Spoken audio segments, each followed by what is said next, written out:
London, its people, the people who built it, in fact, all life on Earth are only here by chance. 99% of all the species that ever lived have been wiped out in a series of catastrophes, disasters that changed the course of evolution. 650 million years ago, the Earth froze. It pushed life to the verge of extinction. But if it hadn't, then life today would be little more than microscopic slime. This is the story of Snowball Earth.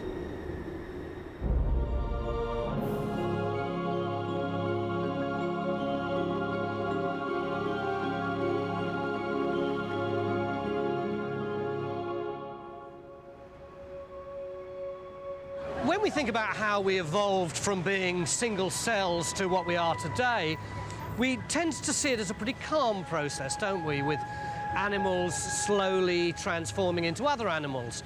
But that's only part of the story. The reality is much more brutal and violent, with creatures hanging on for dear life while disaster after disaster threatens them with extinction.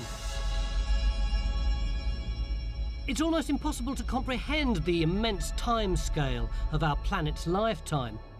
So imagine the whole of Earth's history compressed into a single day. Each minute represents around 3 million years. At midnight on our clock, 4.5 billion years ago, the planet was born. 2 minutes later, the first catastrophe struck.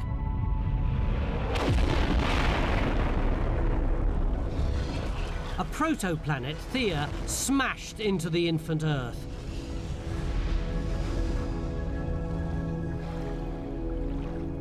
And in its wake, the first life appeared.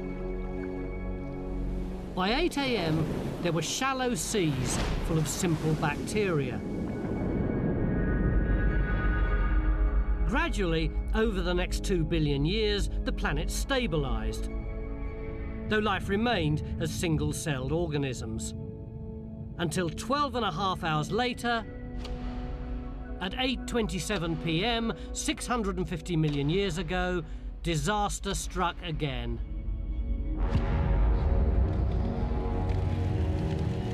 The planet froze. Temperatures plummeted. Ice spread down from the poles. It encased the planet in a layer thousands of meters thick. A snowball Earth. Life had only just got started. Now, it seemed doomed. There are no traces of these ancient ice sheets left. They're long gone. But there are still clues that can tell us about this dramatic ancient ice age. The evidence is hidden away in some of the world's most remote places.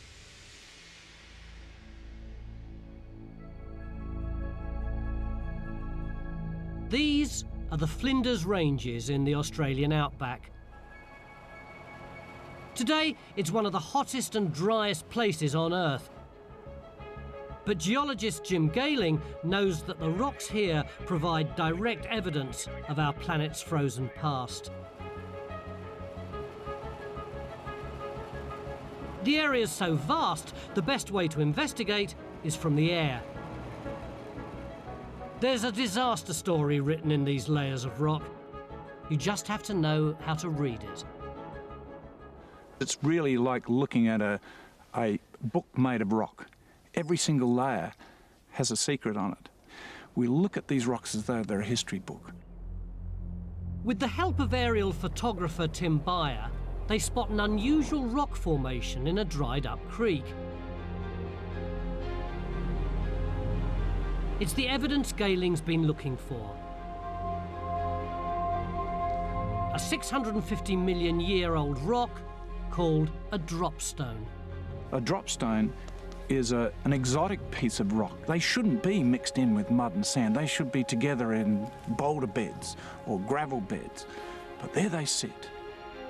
The rock may look insignificant, but it's a major clue to the powerful forces that created the frozen world of Snowball Earth. This rock shouldn't be here. It's sitting in a rock composed of mud, silt, sand and gravel. And normally that's impossible. The whole lot now is one big rock. There's only one force that can carry rocks like this around the globe, and that is ice.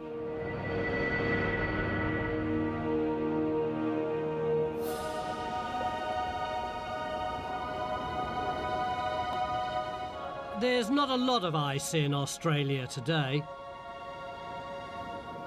So, to investigate how ice could have moved rocks around the world in the ancient past, glaciologist Shad O'Neill scales the sheer walls of the Matanuska Glacier in Alaska. It's the closest we can get to our distant icy past. We're taking a look at the rocks that are being transported down the valley by the glacier. And to do that, we need to go down there. Glaciers are nature's bulldozers. They smash everything in their path.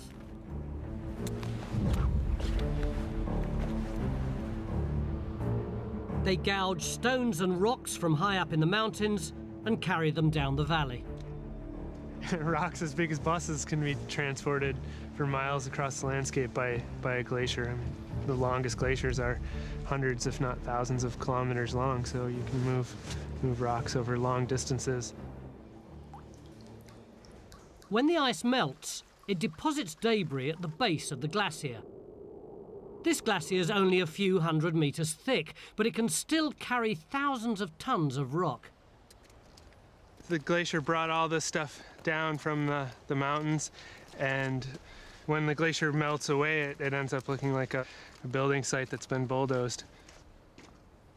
The Matanuska Glacier transports rocks for over 24 miles.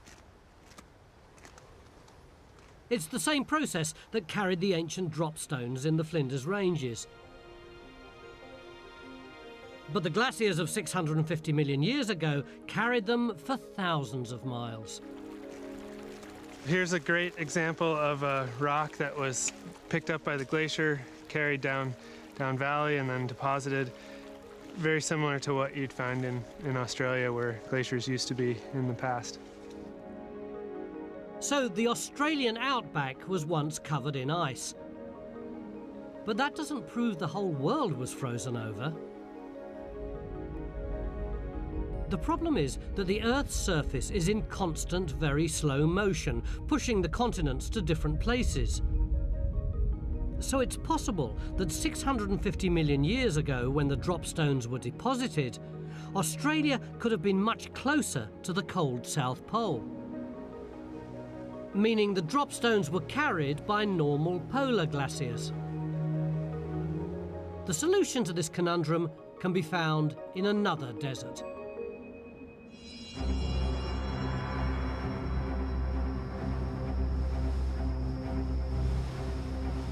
Death Valley in the American Southwest. The term Snowball Earth was coined by geologist Joe Kirschvink, who's been gathering evidence on the theory for the past 2 decades. Death Valley has a series of rocks that are extremely important for understanding Earth history. It's a treasure chest.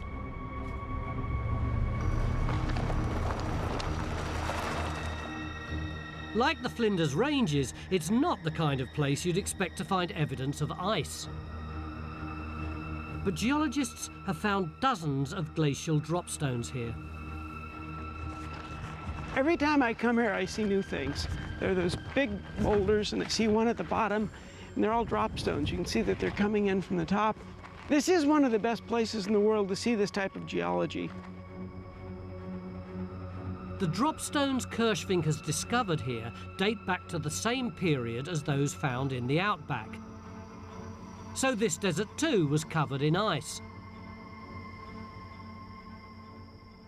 But the big advantage is that we know where Death Valley was 650 million years ago.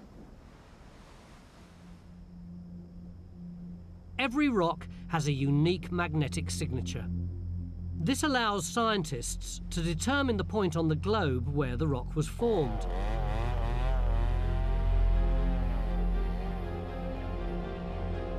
To study this signal, Kirschvink drills cores from the rocks containing the dropstones and measures their magnetic field.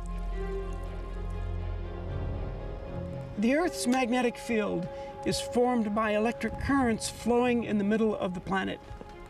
The pattern of that field allows us to measure the latitude that a rock forms at.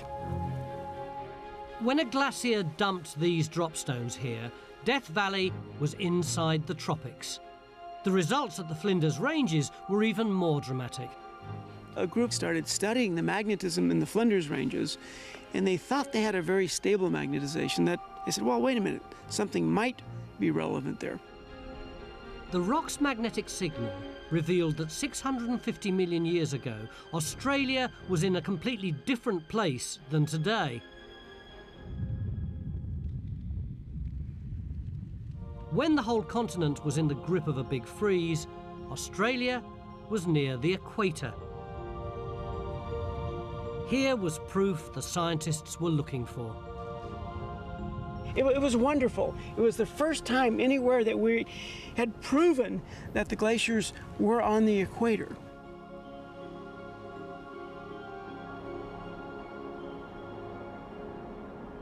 Ice sheets along the equator, the world's warmest climate zone, meant only one thing. If you have ice at the equator, then the whole of the globe must have been covered by ice. And so you have to envisage a completely white planet. Scientists believe it was the greatest ice age in the history of the Earth. The entire Earth would have looked like Antarctica looks today. Even areas as desolate like this in Death Valley with nothing on it would be under several hundred meters of ice. The whole planet indeed would be a snowball.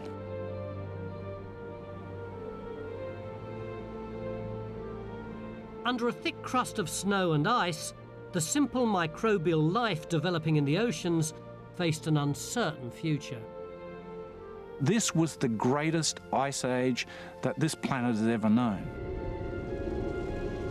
You have to imagine a planet whose oceans were not only capped by ice near the poles, but that ice had grown across the entire planet and all but shut down its living systems. 650 million years ago, life on Earth seemed destined for total extinction. Somehow, something had plunged the whole planet into a catastrophic deep freeze. The question was, what?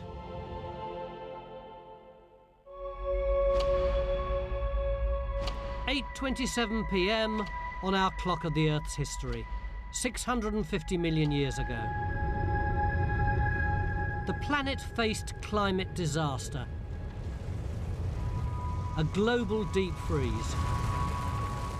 But what made it happen?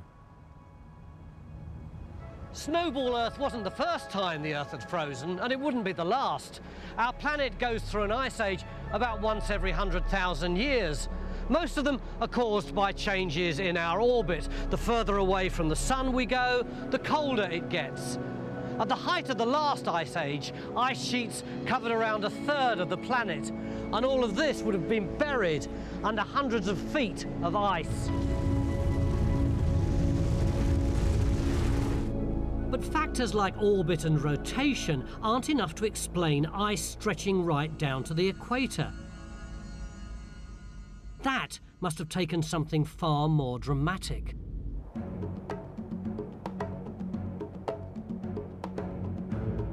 The smoking gun turned out to be our atmosphere. Specifically, greenhouse gases like carbon dioxide. A greenhouse gas is any kind of gas which has the capacity to convert the sun's rays into heat, making this planet the warm planet that it is today. But it's a delicate balancing act. If CO2 levels grow too high or too low, the climate spirals into chaos. Too much carbon dioxide and the planet warms, too little and it cools. Carbon dioxide is a very important gas. It's both our dilemma and our solution when it's there in too great a proportion that overheats the Earth. which of course we're worried about today.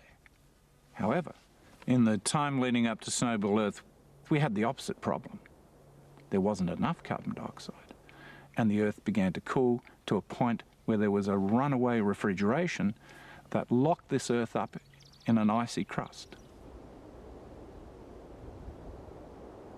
Gehling believes that a drop in carbon dioxide levels caused the Snowball Earth disaster.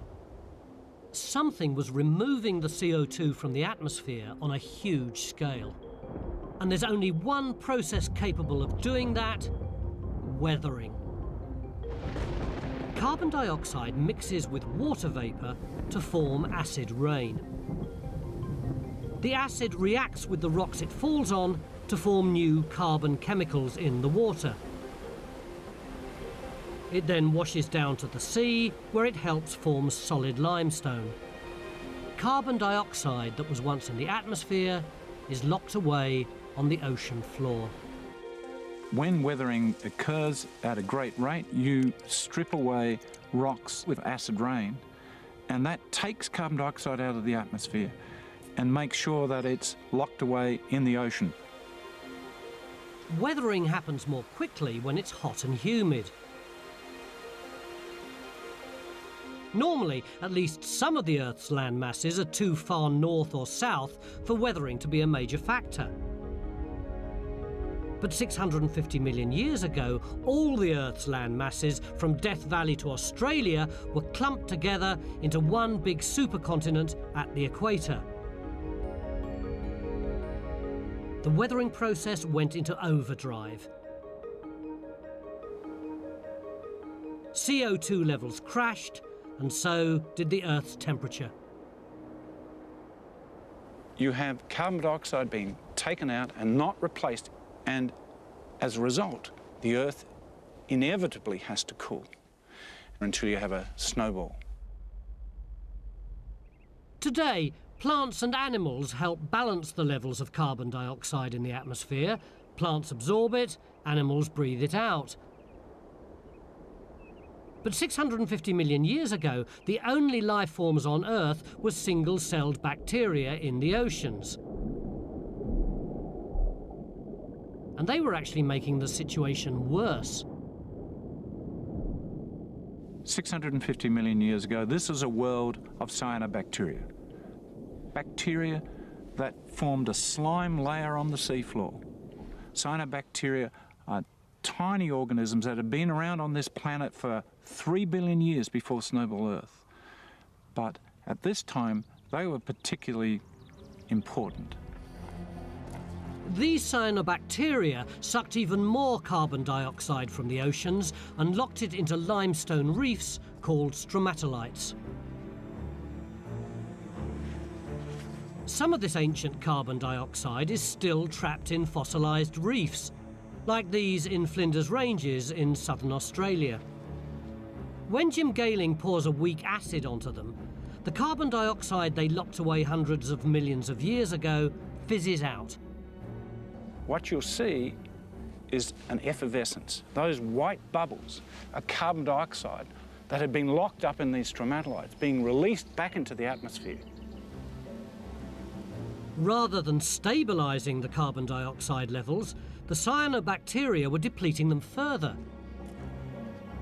In combination with weathering, they sucked the carbon dioxide out of the atmosphere and temperatures plummeted. Even then, the planet might have avoided a total freeze, until a catastrophic chain reaction pushed it to the point of no return.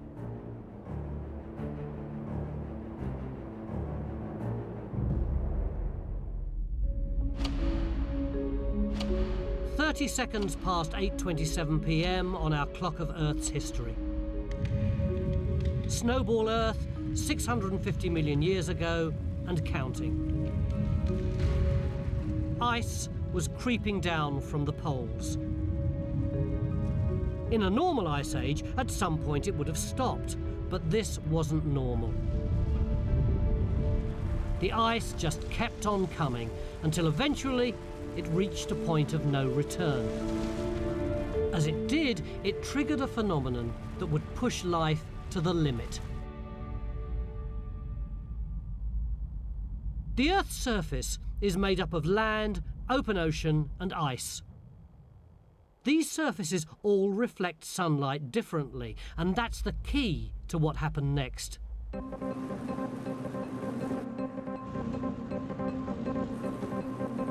This is the Arctic Ocean, at the point where the ice meets open water.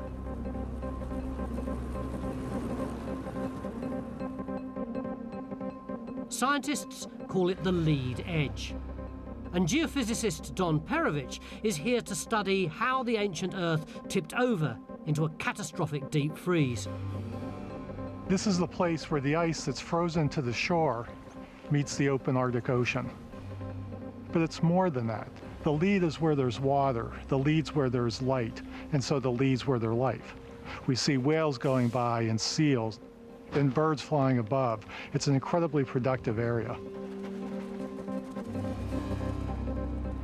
Here, Perovich can compare the reflectivity, or albedo, of two very different surfaces, the sea ice and open ocean. His sensor measures the amount of sunlight hitting the ice and the amount it reflects back. Sea ice is the most reflective surface on the planet. It reflects 85% of the sunlight that hits it. If we were to just go out there, just 100 yards away to the lead, the albedo would be less than 10%. And what's interesting about this is this snow-covered ice has the largest albedo of any naturally occurring surface on Earth, and the open ocean has the smallest. So right here, we have a contrast between the best natural reflector and the worst natural reflector.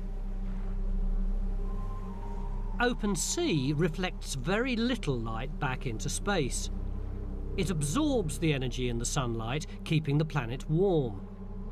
650 million years ago, the opposite happened. Earth's best reflector, sea ice, was replacing its worst reflector, sea water.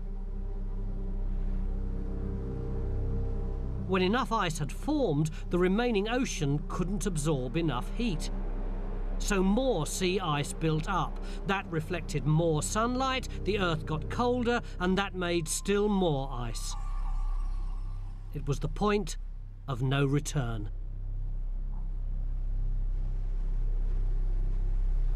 Let's say we grow a little bit more ice. So we're replacing the worst reflector with the best reflector. We'll cool things off, we'll get more ice, and we'll cool it off more, and it builds upon itself. A runaway freezing effect capable of turning the whole planet into an ice ball. It's an idea no one even considered until a few decades ago. Scientists only discovered it was possible when they were studying another kind of disaster altogether.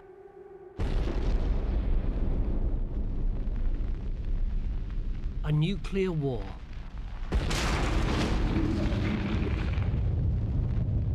During the Cold War, researchers predicted that a nuclear holocaust could push enough smoke and dust into the atmosphere to block out the sun and initiate a global freeze.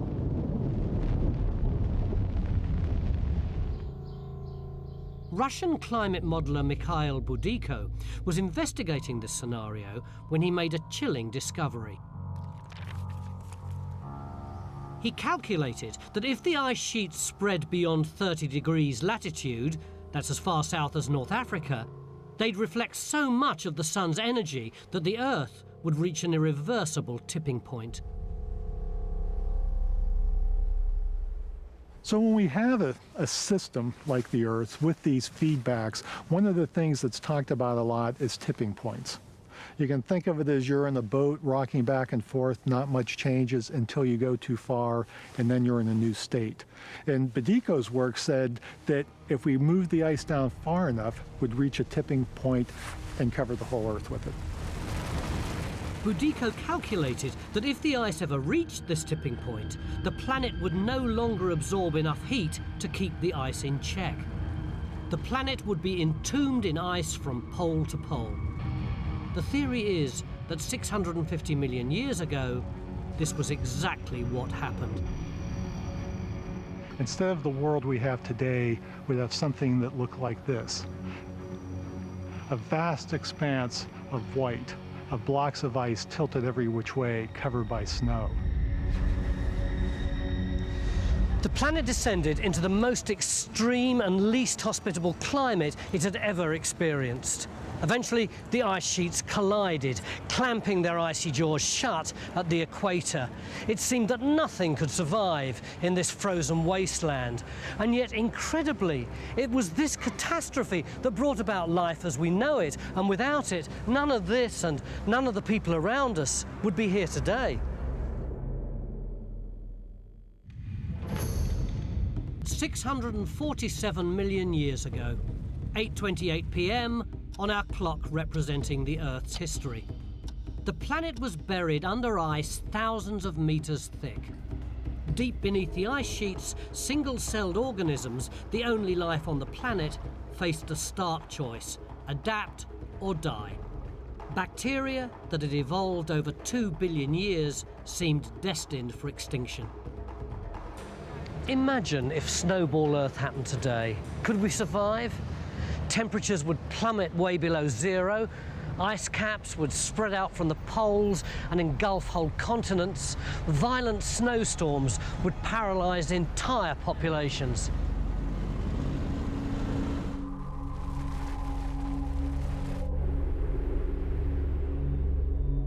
You could not run a nuclear power plant long enough to get through the Snowball.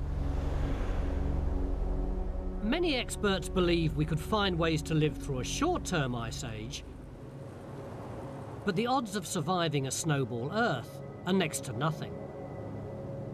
If humans ever experience a Snowball Earth, we will quite bluntly be out of control. There is no way we could stop it. It would be easier to live on the surface of Mars, probably, than on the surface of Earth during a Snowball. Without food to eat or fuel to keep us warm, the ice covering the planet would become our tombstone. During Snowball Earth, the only living things were single-cell bacteria. Even their survival seemed improbable. But here we are. Life clearly did survive. The question is, how?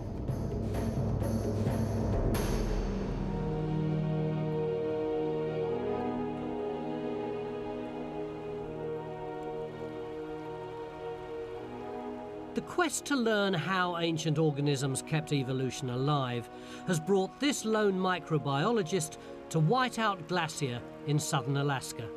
Here, Hazel Barton studies how life could have survived a global deep freeze. Her mission is to find signs of life in some very dead-looking frozen caves. People used to think that caves were devoid of life, that there was nothing in there. But it turns out they're actually teeming with microorganisms. Barton's searching for modern-day microbes living in this ice cave to learn how their ancient ancestors endured the Ice Age 650 million years ago. If you look on the edge of the cave, you can see all the particle dust that's got lodged in the ice. And it creates a surface that the microbes can actually live on. The cave runs beneath the glacier. Inside, it's 4 degrees below zero. Creatures that live in such harsh conditions are known as extremophiles. Barton takes samples of the microbes buried in freezing rock sediments at the base of the glacier. I'm looking for some sediments that might contain microbes that have never been exposed to the heat. So the thing we remember about these bugs is that they love the cold, and they've actually evolved to live in those cold conditions. And because of that, if I was to take them outside right now into the heat of the sunlight, they die. It would be like taking us into the middle of the desert and dropping us off there. Barton believes this dark sub-zero cave can shed light on how microbes adapted to conditions during Snowball Earth. The majority of surfaces exposed on Earth would probably have looked something like this. So we're looking at the kind of conditions that organisms that survived that period would have been living on. They're not just living on the ice, they're living in it too.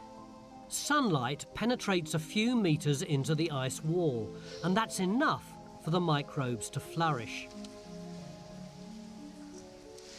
We're still pretty close to the entrance right here, so I think there's definitely a lot of sunlight energy and enough for cyanobacteria to grow on. And they're probably in the ice. They're living in the ice right now.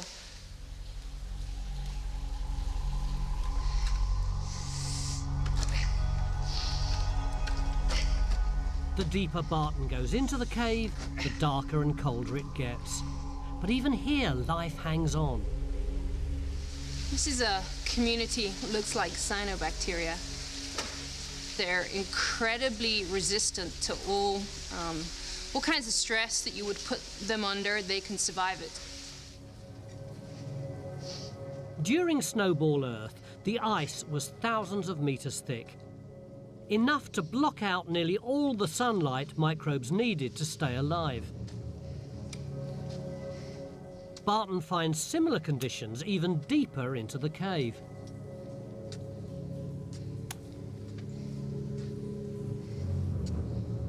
Here, there's hardly any light at all.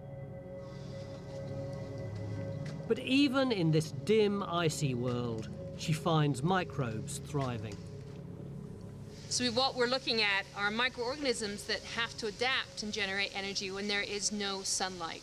So what they do is they pull energy from the rock itself. They actually chew into the rock to get that energy. Outside, Barton examines her samples on a field microscope. She believes these modern cyanobacteria have a similar structure to the ancient microbes that survived the Snowball Earth. We're seeing cyanobacteria. There's a whole community living in that ice. Cyanobacteria really are these amazing organisms. They're very, very adaptive. They're one of the most ancient forms of life on our planet. They can survive some really extreme conditions. Cyanobacteria have evolved amazing survival mechanisms. If our cells freeze, they burst their walls. If they dry out, they die. But cyanobacteria have evolved a cell structure that prevents rupturing in some of the most extreme conditions on Earth. They've changed the structure of their DNA so it doesn't get damaged. If you were to take us and dry us, then, you know, our DNA would be irreparable. You do that to a cyanobacteria and you just have to add water 100 years later, and within a few hours, it's starting to carry out photosynthesis again. Just as some could cope with dry conditions, others could cope with ice. As the ice rolled over them, most microbes died, but the hardiest survived.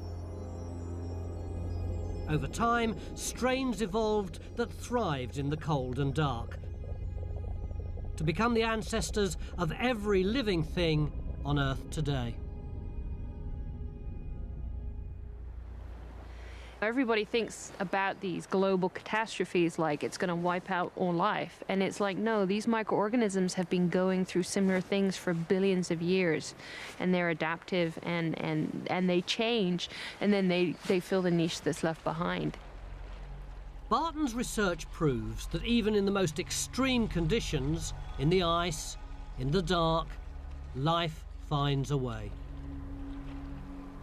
Short of an object the size of Mars hitting the planet, you know, life will go on Earth. And events that we may think are, you know, catastrophic just simply turn over a new leaf and we start seeing a different form of life on Earth. The only reason we're here today is because life adapted and survived. But there's another puzzle. We're here, but the ice isn't. All that ice should have kept the planet so cool that it could never thaw again. And for 25 million years it did. Then something extraordinary happened.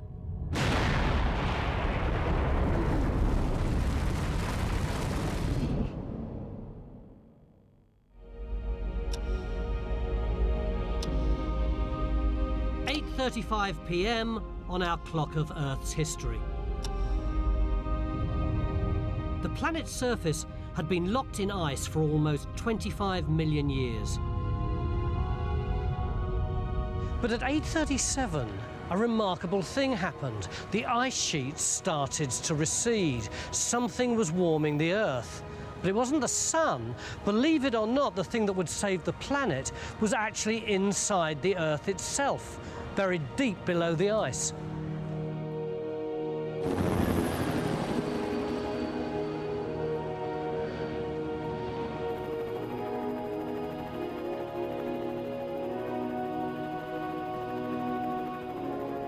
This is Mount Augustine in the Aleutian Islands, one of the most volcanic regions on the planet. Augustine has been active for over 40,000 years, and it's still erupting today. Volcanologist John Power is here to study what it tells us about the end of Snowball Earth.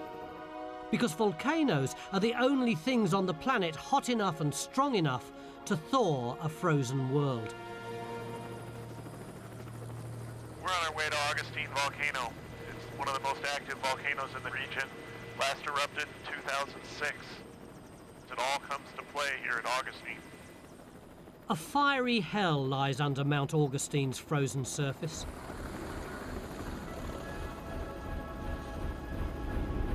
During its last eruption, millions of tons of lava and ash exploded into the atmosphere. So much material spewed out, the volcano actually grew. We're about 100 feet higher than the summit of the volcano was prior to the eruption. This is some of the newest land in North America. Power uses a field thermometer to take a reading from just below the surface. We've got a temperature of about 95, 96 degrees centigrade. So the summit of the volcano is still very hot. If you wanted to cook some potatoes, fry up some eggs, this would be exactly the spot to do it. There's no doubt Mount Augustine is hot, but it's hard to believe a volcano, even one this powerful, could punch through an ice sheet several thousand meters thick. Where we are now has been covered with glacial ice as recently probably as 10, 15, 20,000 years ago. This was all underneath a glacier at that point in time.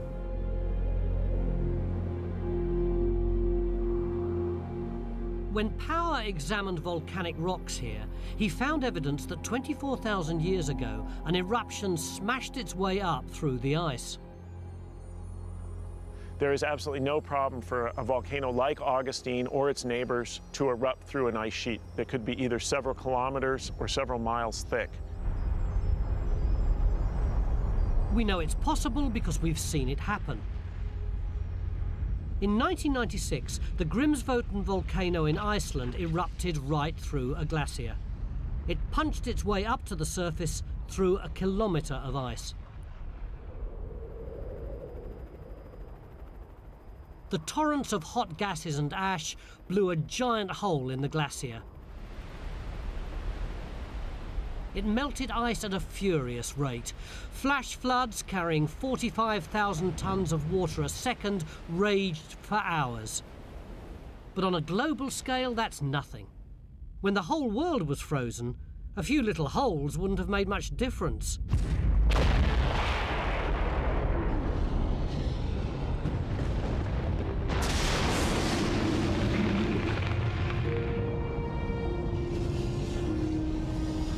Luckily, volcanoes have another formidable weapon in their arsenal.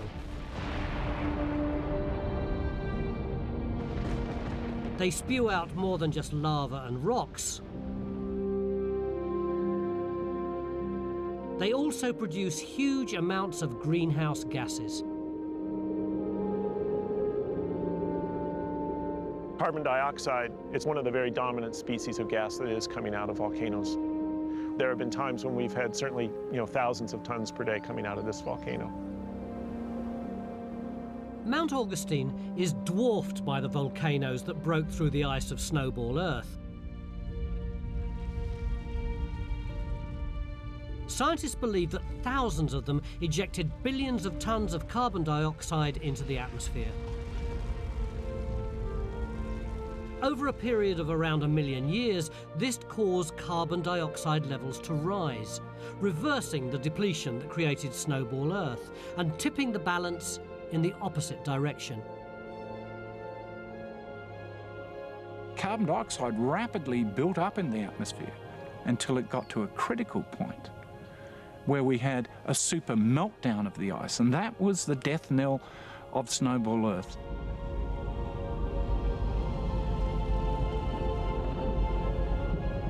The carbon dioxide-rich atmosphere trapped the sunlight, increased temperatures, and finally melted the ice. After a 25 million year freeze, Snowball Earth was over. As the ice sheets retreated, something remarkable happened. The greatest leap in the evolution of life the world has ever seen. A leap that would lead directly to us. In the oceans, a few single-celled organisms had survived. After the ice melted away, they began to change dramatically. Roughly 3 million years after Snowball Earth ended, the new warm climate triggered an evolutionary explosion unlike any other. Single-celled bacteria evolved into multi-celled creatures. The first ever complex organisms and the ancestors of all animals, including us. It was the dawn of a new era for life on Earth.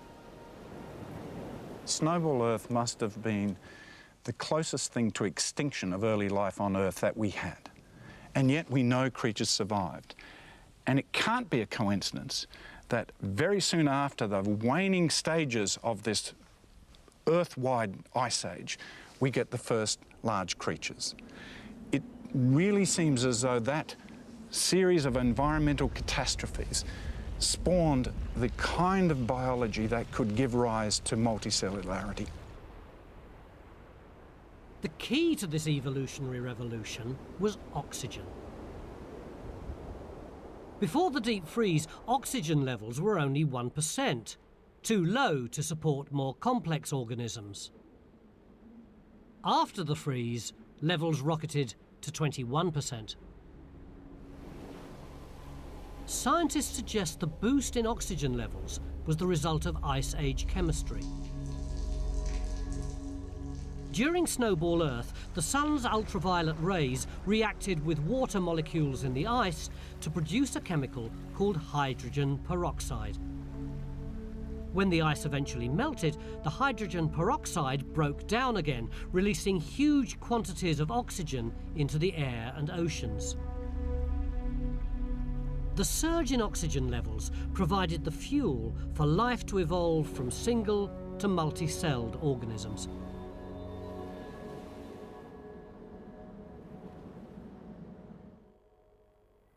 They don't look like much. They're only the size of pinheads. But these tiny creatures are the oldest multicellular fossils on the planet. The first links in the evolutionary chain that eventually led to advanced animals and humans. In the new oxygen-rich atmosphere, these creatures became more and more complex, from just a few cells bound together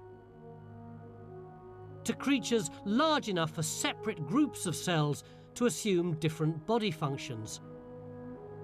Over millions of years, these specialized groups of cells evolved into the first organs, and that paved the way for ever larger and more complex anatomies. In Australia, Jim Gayling studies the fossil remains of the creatures that inherited the planet after Snowball Earth. After Snowball Earth, we see a revolution in the history of life from the fossil record, because for the first time, we see large creatures, creatures that anyone can see with the naked eye. They are the first animals on Earth.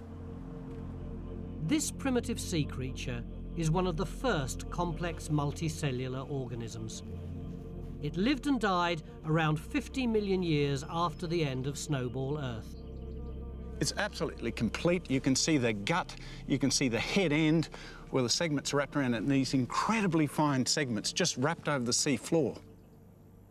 All the animals on the planet, including us, are descended from creatures like this.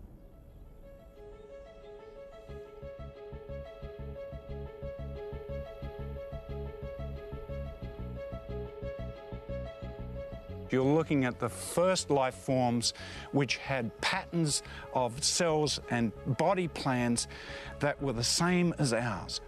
Head, a tail, a belly, a back. Even though they're not necessarily our direct ancestors, these are the first creatures that represent the line of biology that gave rise to us. All over the planet, similar organisms were evolving, making the leap from primitive to complex life.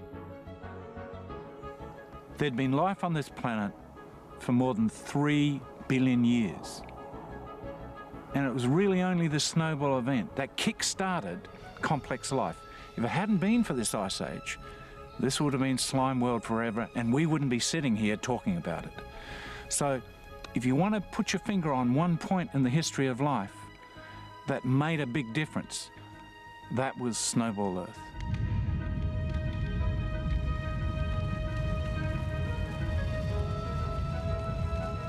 From slime to this, complex life in all its vivid, colourful, infinite glory.